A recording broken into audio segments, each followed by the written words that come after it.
In a stunning diplomatic gesture that has taken both Washington and Baku by surprise, former U.S. President Donald Trump has reportedly presented Azerbaijani President Ilham Aliyev with an extraordinary gift, one that is already being described by political observers as a masterstroke in international relations. The move not only signals a possible shift in U.S.-Azerbaijan relations but also positions Trump, once again, as a headline-making figure capable of turning global attention toward his brand of personal diplomacy. Sources close to the meeting suggest that the gift was not just symbolic but carried immense strategic and cultural significance. While the exact details remain somewhat guarded for security and political reasons, insiders indicate it was a rare and historically valuable artifact tied to Azerbaijan's rich cultural heritage, something that resonates deeply with the country's national pride. This is not the kind of gesture that can be casually overlooked. In fact, it is one that could reverberate through diplomatic circles for months, if not years. For Trump, whose political persona is built on grand gestures, bold negotiations, and an eye for spectacle, this move fits perfectly into his legacy of unconventional diplomacy. Whether it was his historic meeting with Kim Jong-un in North Korea, his brokering of the Abraham Accords in the Middle East, or his unique rapport with leaders from across the political spectrum, Trump has always preferred personal connections over bureaucratic formality.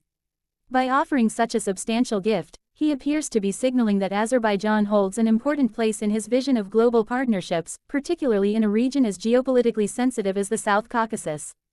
Azerbaijan, for its part, has long held strategic importance due to its vast energy resources, critical location between Europe and Asia, and its delicate balancing act in foreign policy. Nestled between powerful neighbors like Russia, Iran, and Turkey, Azerbaijan has historically maintained a pragmatic relationship with the United States, seeking economic opportunities, security partnerships, and international recognition of its sovereignty.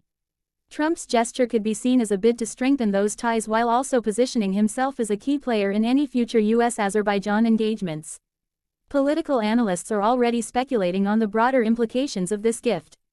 Some see it as a potential soft power move aimed at increasing U.S. influence in the region, particularly at a time when global energy politics are shifting rapidly. Others view it as a calculated attempt to gain goodwill from a leader whose country is becoming an increasingly important energy supplier to Europe, a role amplified by the ongoing tensions between the West and Russia. The Azerbaijani leader, known for his cautious but decisive diplomacy, reportedly expressed deep appreciation for the gift, calling it a symbol of friendship and respect. This public acknowledgement could pave the way for future cooperation in trade, energy, and even regional security matters. Given Azerbaijan's recent efforts to expand its influence in the Caspian Sea region and its infrastructure projects linking East and West, stronger ties with influential American figures could bolster its global standing. Critics, however, are not convinced that the gesture will lead to substantive policy changes. They argue that grand symbolic acts, while attention-grabbing, often lack follow-through in practical diplomatic terms. Nonetheless, even they acknowledge that Trump's move has succeeded in sparking conversation, and in the world of international politics, conversation can be the first step toward action. What is certain is that this unexpected exchange has added a new chapter to the complex story of U.S.-Azerbaijan relations. Whether it becomes a turning point or just a memorable photo opportunity remains to be seen. But for now, Donald Trump has once again managed to dominate the headlines, remind the world of his flair for the dramatic, and leave both supporters and critics wondering what his next move on the global stage will be.